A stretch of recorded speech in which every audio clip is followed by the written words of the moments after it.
5 years ago, I stood at our dinner table and told my family my dream. They laughed. My name is Scarlett Hayes, and 5 years ago my own family laughed in my face. Not a polite chuckle, not a harmless tease. And they laughed like my dream was entertainment. I was 19 when I told them I wanted to start my own architectural design firm. My father leaned back in his chair and said, "That's cute, Scarlett. Cute." My older brother smirked and added, "You should focus on something realistic." My mother stayed quiet, staring at her plate like silence could soften the moment. But it didn't. I stood there holding my proposal folder, my hands slightly shaking, my heart pounding so loudly it felt embarrassing. I had spent months preparing that plan. Research, financial projections, market analysis, sleepless nights sketching concepts on my bedroom floor. I believed in it, completely, but they didn't believe in me. At dinner that night, my uncle joked, "Scarlett building skyscrapers?" Maybe in a video game. Laughter filled the room again.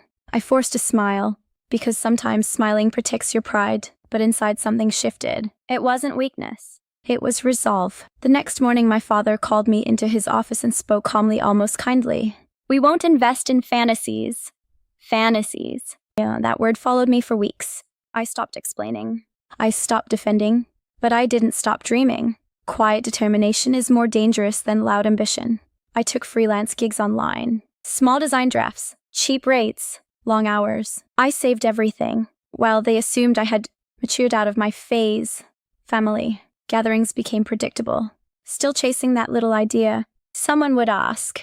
I would nod softly, because arguing wastes energy, and I needed every ounce of mine. 3 years passed in discipline, in silence, in sacrifice. Then my first commercial project was approved.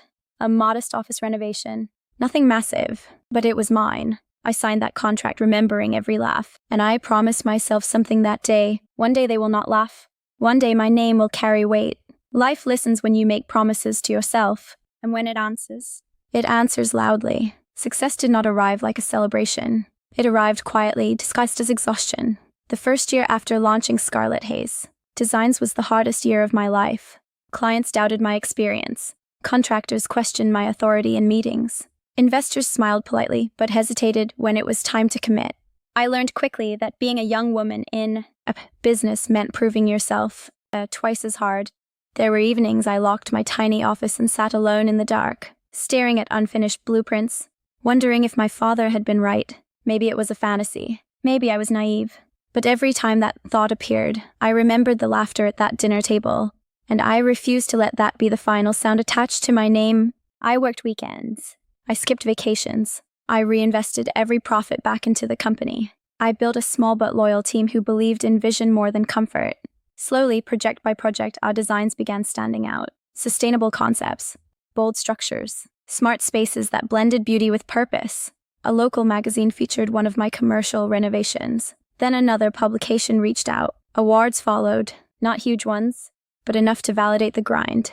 Within 4 years, my firm wasn't surviving anymore. It was growing. Revenue multiplied. Our client list expanded. My calendar filled weeks in advance. And for the first time, I felt financially secure. That security felt earned. Every dollar carried memory. Every contract carried sacrifice. But while my professional world expanded, my family remained distant. They watched from afar, through relatives, through social media, through whispers at gatherings I no longer attended. No congratulations, no acknowledgement. Until one evening, my phone rang unexpectedly. It was my father. His voice sounded unfamiliar, not commanding, not dismissive, just tired. "Hi, Scarlett. Can you come home tonight?" Something in his tone made my chest tighten. I drove there without knowing what to expect. When I walked into the living room, the atmosphere felt heavy. Papers were scattered across the table. My brother looked stressed. My mother's eyes were red from crying. My father didn't waste time.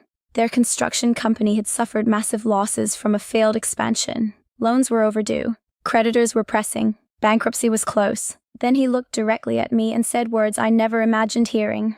"We need your signature. My company's financial standing could secure their restructuring deal. My credibility could restore their trust with lenders." The same dream they once called unrealistic was now their lifeline. No one laughed this time. They simply waited for my response. I sat down slowly, absorbing the weight of the moment. Just a few years ago, I was the girl being dismissed at this very table. Now I was the decision maker. My brother finally broke the silence. You've built something impressive, Scarlett. It sounded sincere, almost humble. My mother reached for my hand as if physical closeness might guarantee emotional forgiveness. My father slid the documents toward me carefully like they were fragile. I scanned the numbers. The risk was significant. If their restructuring failed, my company would carry consequences. This wasn't symbolic help. It was real exposure. I looked up and asked quietly, if I had failed back then, would you still believe in me now? No one answered. Their silence confirmed what I already knew. Support had conditions, respect had conditions, but growth had taught me something powerful. My worth no longer depended on their validation. I stood up and walked toward the window, remembering the nights I planned my escape from doubt. I had built independence from scratch. I had survived uncertainty without anyone cushioning the fall. Now they were facing their own uncertainty. Part of me felt the temptation of poetic justice. I could decline politely. I could say I was too busy. I could let them experience what dismissal feels like. But another part of me understood something deeper. True power is not about retaliation. It's about choice. And I finally had one. When I returned to the table, I held the pen but didn't sign. If I do this, I said calmly, everything changes. My father met my eyes and nodded. There was no arrogance left in him, only recognition. The dynamic had shifted permanently. They didn't just need my money. They needed my leadership, my credibility, my name. And for the first time, they understood its value. Before signing, I needed closure. Why did you mock me? I asked directly. The question hung in the air heavier than the debt papers. My father leaned back and admitted quietly, I was afraid you would fail and blame us for not stopping. You. Fear. It had always been fear. My brother confessed he felt threatened by my ambition. You were chasing something bigger than what I imagined for myself, he said. My mother wiped her tears and whispered. We confused control with care. Their honesty softened something inside me, not erased the pain, but explained it. I realized their criticism had never been about my capability. It had been about their limitations. I placed the documents in front of me and spoke clearly. I will sign, but from today forward, my voice carries equal weight in this family. No more dismissing, no more laughing at ambition, and no young girl here will ever be told to shrink her dreams. My younger cousin, who had been silently listening, looked at me with shining eyes. That look alone made every struggle worth it. My father agreed immediately. This wasn't negotiation anymore. It was acknowledgement. I signed carefully, each stroke deliberate. Not rushed, not emotional, just steady. I wasn't rescuing them to prove superiority. I was choosing who I wanted to be. And I chose strength without cruelty. After the documents were finalized, the atmosphere shifted from tension to relief. My father stood and embraced me awkwardly. I underestimated you, he admitted. Those words carried more weight than applause ever could. My brother began asking for my advice on restructuring strategies, not defensively, not competitively, but respectfully. My mother introduced me differently at the next family gathering. This is my daughter, Scarlett Hayes. She built her own company. There was pride in her voice this time, genuine pride, but the greatest transformation wasn't theirs. It was mine. 5 years ago, I was seeking approval. Now I operate from self-assurance. I learned that success is not about humiliating those who doubted you. It's about outgrowing the need to prove them wrong. My dream survived ridicule. It survived isolation. It survived fear. And in the end, it became the foundation others depended on. Sometimes life brings you back to the same table where you were once diminished. Not to relive the pain, but to show you how far you've come. I didn't save my family out of obligation.